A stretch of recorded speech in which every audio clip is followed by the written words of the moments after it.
呢條影片咧，只係我個人嘅經驗分享嘅啫，只係作參考用途。我唔係專業嘅移民顧問或者移民律師。影片嘅內容只係適用於我自己嘅情況。請大家按照自己嘅情況去填寫申請表。所有嘅更新同埋資訊應該係以英國政府同埋 Home Office 為準嘅。今次呢條片咧係主要係講 family member，即係 dependent 係點樣申請永居咧？主申請人又係有啲咩分別咧？咁唔同喺邊度咧？咁呢條片咧就一步一步好清晰咁樣同大家講解，係作為 dependent，即係冇 BNO passport，只有特區護照嘅 family member 係點樣填咧？開始之前記得訂閱我嘅頻道，我會帶俾大家更多有用嘅英國資訊。咁入到嚟 BNO Visa 呢一頁啦，係撳翻呢個 Settle in UK。Settle in UK 撳咗入去呢，拉翻落去呢，你就會有見到呢個 Start Now 啦，綠色呢個掣。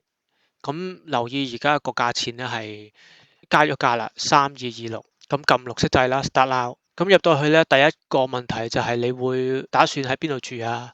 大多數嘅人都係英格蘭、Scotland、Wales 同埋北愛啦，揀第一個啦。如果你有需要係要住澤西島、根西島同埋曼島，你就填第二個啦，按自己嘅需要填啦。第二個問題問你而家有冇 BNO passport 或者香港特區護照啊？相信都有噶啦，申請得 BNO Visa 嘅話。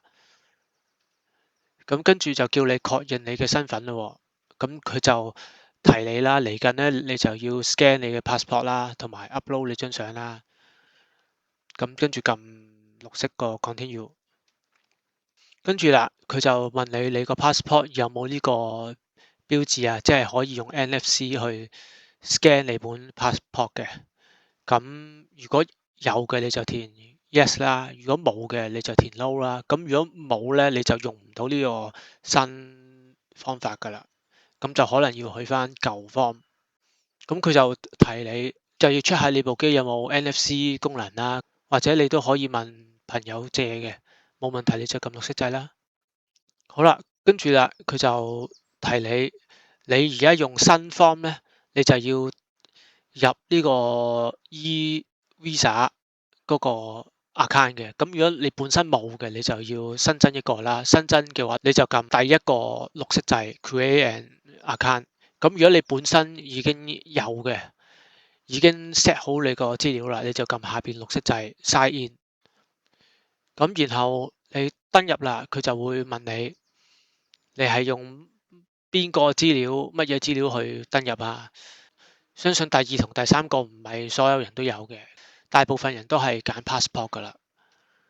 咁跟住佢問你個 passport number 係咩喎？就入翻你個 passport number 啦。特區護照就入特區護照 number 啦。跟住就你嘅出生年月日啦。跟住佢就會問你點樣去接收呢個 security code 咧？佢上面咧就係揀你想用 email 接收，下邊就係想用電話嚟接收。咁你想用邊個方法咧？因為你撳咗 continue 之後，你係要打6個位嘅 security code 嘅，咁佢就會問你係用咩方法嚟接收。咁接收咗之後咧，喺呢個 security code 呢個格仔你就打啦，打完你就撳 continue。咁跟住咧顯示咗呢個錯誤嘅畫面，error code 喎，你係 ADB001，係喺打完呢頭先個 security code 之後咧，就有呢個 error code 啦。咁我而家乜都做唔到喎，想申請又申請唔到，就只有一個就係 back to application，我就撳 back to application 啦。咁出翻去咧就只有一個呢個寫住 your form submitted。我之前申請過嘅申請，呢個就係上次即係幾年前嘅 BNO Visa 啦。咁正常一登入嚟呢度應該會有一個新嘅，就係俾我申請永居嘅一個 form 俾我填嘅，但係而家就冇啦，冇顯示出嚟，就係因為頭先有個 error code 啦，咁而家出翻嚟咧就只有一個我幾年前申請 BNO Visa 嘅一個申請，咁我冇嘢可以做到啦，申請唔到啦。咁我上邊有呢一個 sign in detail 嘅，咁我撳翻個 sign in detail 嗰掣咧，就係顯示我登入嘅資料啦，用咩形式嚟登入啦，個證件嘅到期日啦、出生日期啊、email 同埋電話啦。咁但係我想申請永居喎，而家冇任何途徑可以申請到。咁我出翻嚟呢頁咧就有個 sign out 掣啦，咁我撳翻個 sign out 掣咧，然後再撳綠色掣 sign out 咧。跟住咧，佢咧就顯示 there is a problem， 就有問題發生喎。咁因為而家就只有一個掣啦，go to 英國政府個 homepage。咁呢個情況咧，我就去翻browser 嘅 setting 嗰度 delete 翻 cookies and cache 就 OK 噶啦。咁我出翻去，咁我去咗 delete 個 cookie 同埋個 cache 啦。咁清除完 cookies 同埋 cache 之後咧，然後再重新做翻片頭一開始嗰啲步驟，就可以入到嚟呢一頁啦。呢一頁咧就顯示到有個 settlement 嘅 new form 啦，就有個綠色嘅 start application。咁呢個掣就可以開始申請永居啦。咁就可以解決到個頭先 error 嘅問題啦。咁撳咗呢個綠色掣之後咧，就去到呢頁喎，就有好多唔同嘅部分啦。咁而家第一部分係 your location， 問你嘅位置喺邊啦。第一個問題係問你而家係咪喺英國啊？係嘅，你就係答 yes 啦，唔係就答 no 啦。跟住佢有個，佢每一部分咧，佢都有一個總結俾你睇翻你呢一 part 答嘅所有問題嘅答案。然後到第二 part 啦 ，immigration advisor details， 撳入去，佢就問你而家你係咪用緊移民律師去申請 settlement 啊？咁又呢 part 又答完啦，又會有個總結俾你睇啦。跟住到第三 part contact preference， 咁跟住啦，佢就問你邊一個 email 係可以聯絡到你啊？咁第一個咧就係預設有你嘅記錄嘅 email。咁如果你唔想用呢個咧，你想開個新咧，你就揀第二個 choose a different email 啦。跟住撳綠色 continue， 然後問邊個電話係可以聯絡到你啊？咁又係啦，第一個顯示嘅電話 number 就係你 eVisa 入邊記錄咗你嘅電話 number。咁如果你唔想用呢個嘅，你想轉個新嘅，你就撳第二個選項啦，choose a different phone number， 然後撳綠色 continue。跟住問你嘅地址係咪喺英國啊？跟住就問你嘅地址啦。咁你淨係打個 postcode， 打完 postcode 咧，撳個綠色掣翻 address 就會有你個 postcode 嘅詳細地址。咁你揀翻你個詳細地址就 OK 噶啦。咁呢 part 又答完啦，又俾你睇翻啲總結，你答過啲咩嘅嘢嘅答案。跟住到第四 part personal detail 個人資料啦。咁就問你嘅性別係咩啦？咁你揀翻你嘅性別啦。然後問你喺邊個地方出世嘅，然後撳 continue 啦。跟住問你個地址係咪呢個啊？咁佢顯示出嚟呢個地址就係你頭先輸入咗 passcode 之後你打嘅地址嚟嘅。咁然後你撳翻 yes 啦，如果佢顯示錯你就撳 no 啦。跟住撳綠色 continue。跟住問你而家住緊嘅屋係你買咗啊？你係租啊？定係其他情況呢？答完就係撳綠色 continue 啦。咁呢 part 又答完咯，俾你睇翻啲你答過嘅答案啦。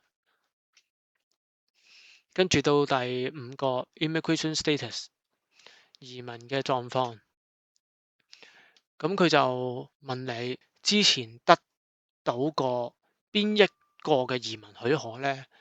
咁如果你係主申請人嘅，你係有 BNO passport 嘅，你就填第一個啦，BNO status holders。但係如果你係 dependent 嘅，或者其他 family member 冇 BNO passport 嘅，你係 dependent for 你個 BNO 主申請人咧，你就撳第二個啦，family member of BNO status holders。如果你係其他嘅，你就撳 other permission 啦。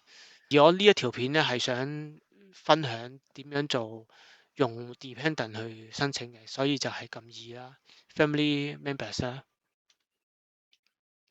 跟住啦，佢就問你知唔知道你而家個 visa 嘅到期日啊？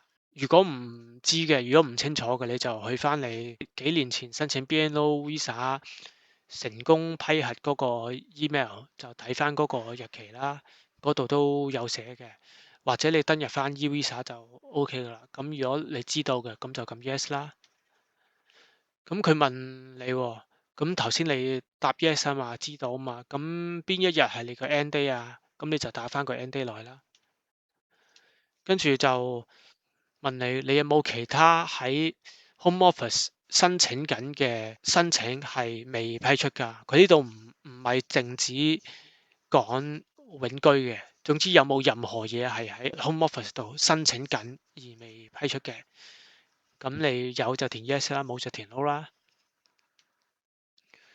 然後呢一 part 又答完咯，佢又俾你睇翻你啲呢一 part 所答過嘅答案啦。跟住到下一 part confirm your identity。咁你一撳入去咧，佢就會有個 confirm identity，然後咧就會叫你用 app 嘅。咁呢一 part 咧係決定你可唔可以用新 form 嘅，因為當你撳呢個 continue 咧，佢就會咧去咗下一頁咧，就問你呢個係再問多次你呢個 passport 有冇呢個公仔啊，即係可唔可以用 NFC 嚟 scan。咁但係咧，如果你個 passport 係 scan 唔到嘅咧，或者冇晶片嘅咧，或者你個電話係冇 NFC 功能咧，咁你就要答 no 啦。喺呢一 part 咧就要答 no。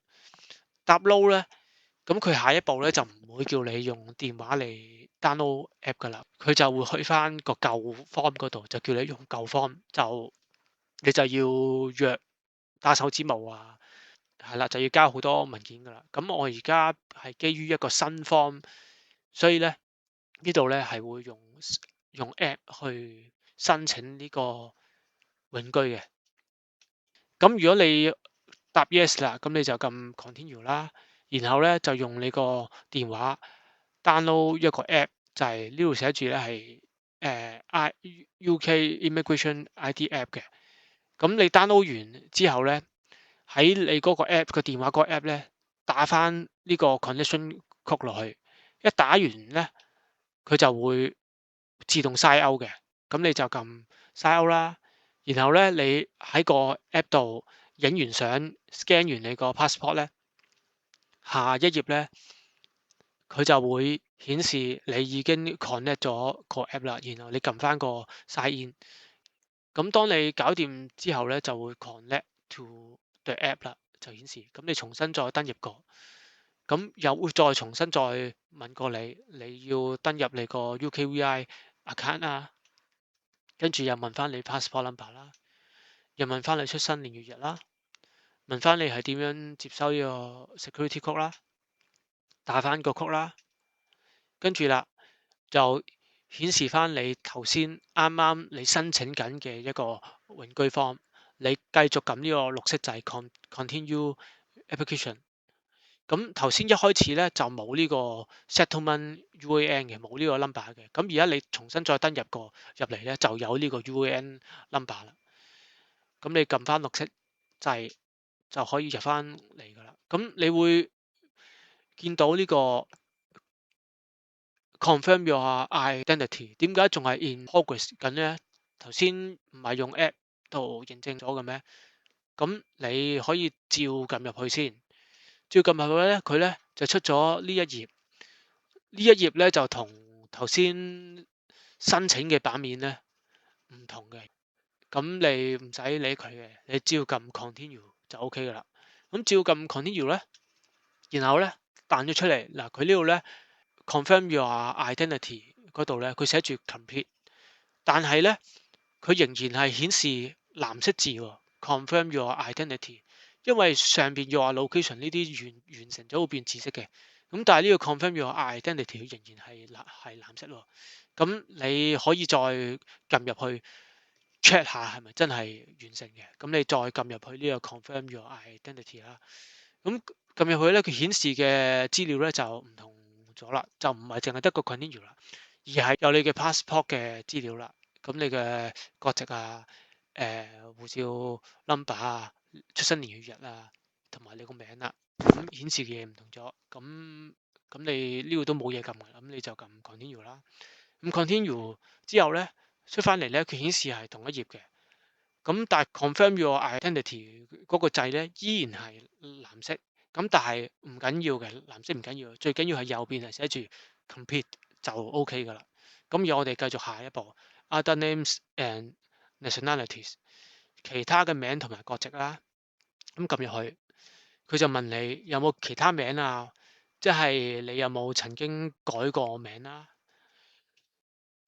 咁 your identity card，咁你有冇身份證啊？身份證，咁佢呢度呢啲細字咧就寫住 This include identity card issued from non-UK government，即係話唔係英國政府發出嚟嘅。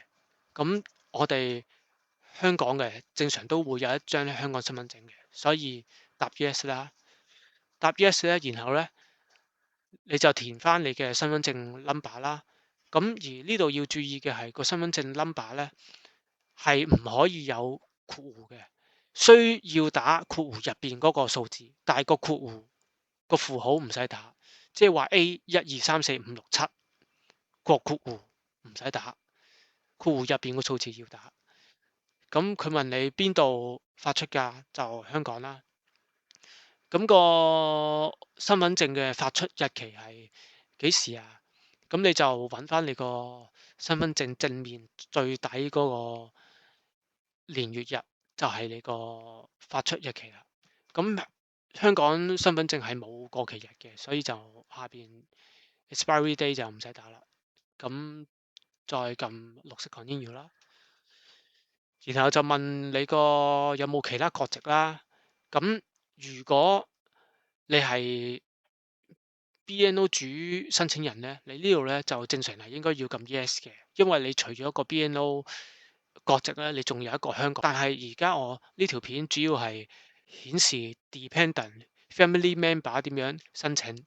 咁咧，如果只有一個香港護照，香港特區護照咧，呢度係應該要填 no 嘅，因為你頭先喺用 app 嚟 scan 你個 passport 嘅時候咧，佢頭先喺 confirm your identity 嗰一 part 咧，已經係睇到你個 passport 嘅國籍㗎啦，佢顯示咗你嘅國籍係中國啦。咁如果你淨係得一個香港特區護照，而係冇其他嘅，咁呢一 part 咧就要填 no，除非你可能有加拿大啊或者澳洲啊、美國啊其他國籍啦，咁你就填 yes 啦，因為 dependent 係唔會有 BNO 嘅 passport 噶嘛，所以就唔會有 BNO 嘅國籍嘅。然後就撳綠色 continue，跟住就睇翻你答過嘅問題啦。到下一步啦，第二 part 啦 eligibility。咁咧佢就問你嗱，呢個問題咧就淨係 dependent family member 先會有呢個問題嘅。佢就問你個 BNO 主申請人個名係咩啊？你唔係用 dependent 嚟申請，你係主申請人，咁你呢 part 係唔會有嘅。咁你而家因為你係填緊 family member，你係一個 dependent，咁你要依附住一個 BNO passport 嘅主申請人，所以咧佢咧就問你嘅 BNO 申請人係邊個啊？主申請人，咁你就打翻個全名就 OK 噶啦。然後啦，佢就問你同呢個主申請人嘅關係係乜嘢啊？咁你揀翻你自己嘅選項啦。然後啦，佢就問你嗰個 BNO 主申請人嘅 passport number 係咩咧？咁你就答翻佢係 BNO passport number 啦。跟住啦，佢就問你 BNO 主申請人嘅出生年月日同埋喺邊度出世嘅。然後咧就問你呢個 BNO 主申請人係咪英國公民啊？係咪已經英籍嘅？係咪入咗籍嘅？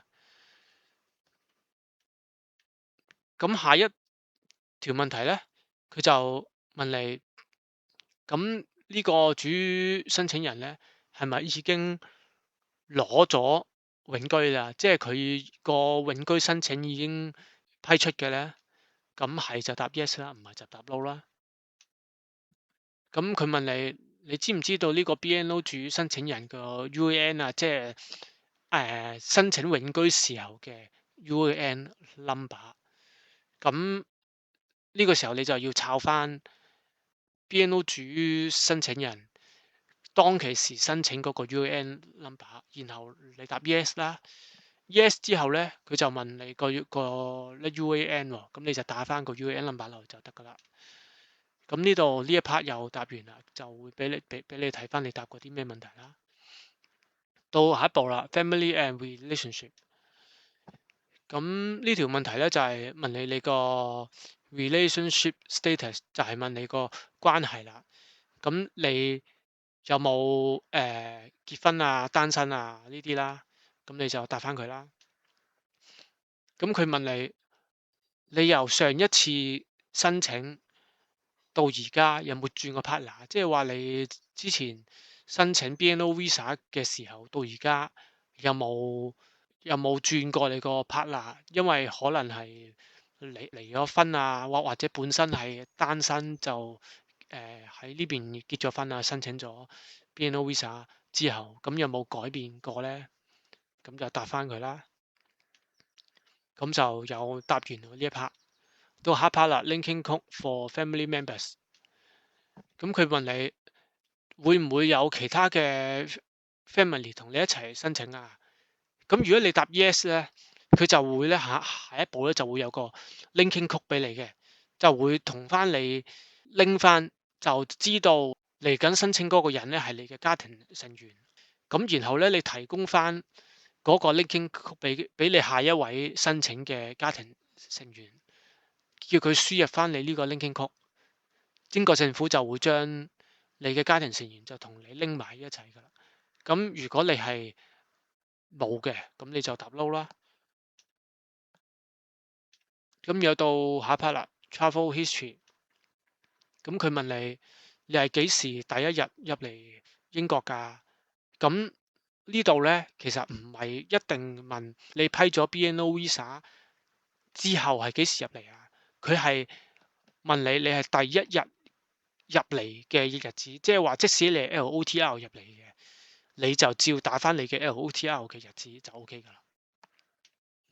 咁佢問你呢5年入邊嘅其中12個月有冇離開超過150日啦？咁你就打翻 yes 或者 no 啦。咁佢就問你自從上一次申請 BNO Visa 有冇去過一啲地方係你冇提過，你冇 mention 過㗎？咁如果你喺呢段時間喺 BNO Visa 呢段時間有離開過英國，有去過旅行嘅，你就需要入翻，你係應該填 yes 嘅。但係如果你去嘅地方係佢呢度顯示嘅英國啊、瑞士啊、歐盟啊、美國啦、加拿大啦、澳洲啦、紐西蘭啦，如果你去過呢啲地方咧，你就唔使匯報嘅。喺去呢啲地方以外嘅國家，咁你就答翻 yes 啦。咁如果你頭先答 yes 嘅話，咁佢就問你去過邊度啊？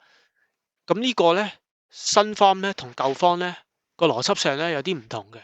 喺舊 form 咧就係問你係幾時離開英國，即係離開英國嗰一日係邊日啊？你就要填翻離開英國嗰一日嘅日子，然後就填翻你翻嚟英國嘅日子，而新 form 咧就唔係嘅，佢係問你去邊個國家，咁然後咧就係問你幾時，即係邊一日係進入呢個國家㗎，而唔係問你幾時離開英國，而係問你幾時到達呢個國家。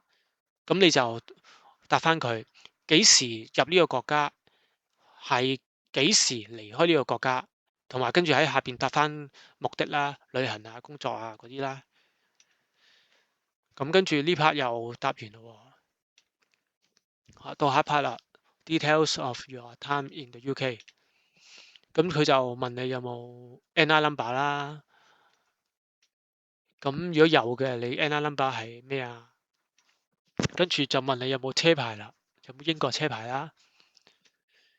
而你個英國車牌嘅車牌 number 係咩啊？跟住啊，佢就問啦，有冇攞過 public 分喎？咁呢 part 又答完啦。跟住佢就問你到下一 part 啦，Life in the UK test 啦。咁呢一個問題咧，佢係問你有冇因為一啲問題 physical 嘅問題或者其他嘅情況係導致你需要豁免考 Life in the UK test 啊？譬如長期病患啊，或者超過65歲係唔使考啊，就呢啲就可以豁免嘅。咁係咪呢啲情況咧？咁自己答翻啦。咁如果唔係嘅，咁你答 no 嘅話咧，咁佢就問你係咪已經 pass 咗個 Life in the UK test 啊？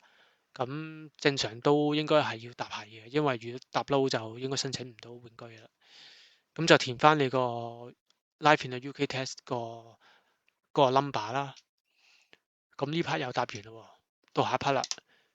Criminality 就問你有冇犯罪記錄啦。咁第一條問題問你 immigration history 有冇曾經有以下嘅情況啦，俾人驅逐出境啊，俾人拒絕批你個 visa 啊呢啲啦，有冇違反過英國嘅移民條例啦，譬如非法入境啊。咁就問你有冇任何定罪或者 penalty 啦。咁就問你有冇呢個咧？就問你有冇參加過，跟住啦，有冇做過一啲嘢係影響到你係一個好品格嘅人啦，良好品格嘅人啦。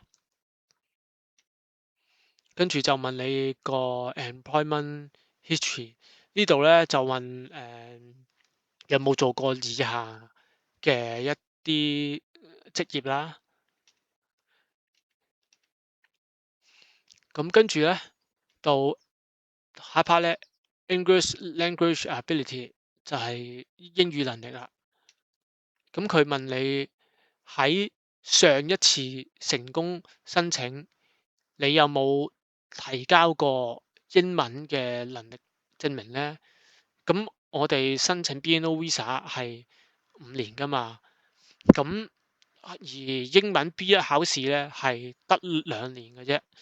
咁正常都唔會喺個 BNO Visa 期間提供嘅，係要去到申請 ILR 申請永居嘅時候先提供嘅，所以咧就答 no 啦。咁跟住咧，佢就問你嘅英文能力咧有3個方面係可以認證嘅。第一就係喺英國學校嗰度讀啦，第二個咧就係喺英文授課嘅學校而攞到個 degree 就可以豁免啦。而第三個咧就係一個要考英文試嘅，亦即係 B1 test 啦。跟住啦，佢就問你點樣去證明你有呢個英文能力啊？咁你就揀翻相應嘅選項啦。咁如果填第三個咧 B1 test 咧，咁就要打翻第一個就係你喺咩機構嗰度考嘅，咁你就要揀翻你考試嗰個機構啦。咁就同埋你個英文 B1 test 嗰個 number 啦。跟住又俾你 check 翻答案咯。跟住到下一個啦，account security question。咁咧有3條問題係一個保安問題嚟嘅。如果你之後有咩事想查詢翻你個 case 啊，查詢翻你個永居呢個 case 咧，咁你就要答翻你曾經 set 過嘅保安問題。而呢個保安問題有3條嘅，咁你就可以自己 set 翻答邊條，同埋俾翻個答案啦。咁最後佢都會俾翻個總結你答過啲咩嘅。好啦，到最尾 declaration 啦，咁佢就話啦，咁你要剔翻下邊咧嗰個啦。如果你嘅申請成功批核咧，就有呢啲權利啦，係啦。咁你剔翻嗰個格，然後撳翻綠色 continue，跟住就話 next step 啦。嗱，你而家咧去下一步啦，就要俾錢啊嗰啲啦。咁你而家要 confirm 翻你係18歲啊，你係18歲以下啊，你係幫人申請啊，定係其他啦？咁然後咧就俾錢啦，咁就有 standard service 同埋 priority 嘅。普通就係326啦，而快證咧係3726。我咧就因為我係用新 form 啦，所以咧基本上咧全日都可以有呢個快證嘅選項，唔使夜晚搶快證啦。咁跟住咧就準備俾錢啦，continue to will pay。咁好啦，而家 submit 咗啦，亦都俾咗錢啦。最尾咧就叫你 upload 文件啦。咁唔同人咧就 upload 嘅文件咧都唔同嘅，就視乎翻你係乜嘢嘅情況啦。咁就會有啲人多啲，有啲人少啲，有啲人甚至乎係唔使 up 添。咁 upload 完咧嘅頁面咧就係咁樣嘅，所有嘅文件已經 upload 好啦。當你撳綠色 continue 咧，就會彈翻出嚟呢個第一頁填申請表嗰頁噶啦，而且仲話 application status 係 submit 喺幾多號，同埋文件咧又 submit 咗喺幾多號 submit 啦。咁就證明你個申請已經完成噶啦，咁就等通知就 OK 噶啦。咁1日之後咧，我就收到通知啦，就係我個永居批出啦。我開頭以為快證係5日之內啦，點不知1日就搞掂啦。咁希望大家喺申請永居嘅時候都順順利利啦。如果你鍾意呢條影片，或者覺得呢條影片有幫助到你，歡迎訂閱我嘅頻道。我哋下次再見啦。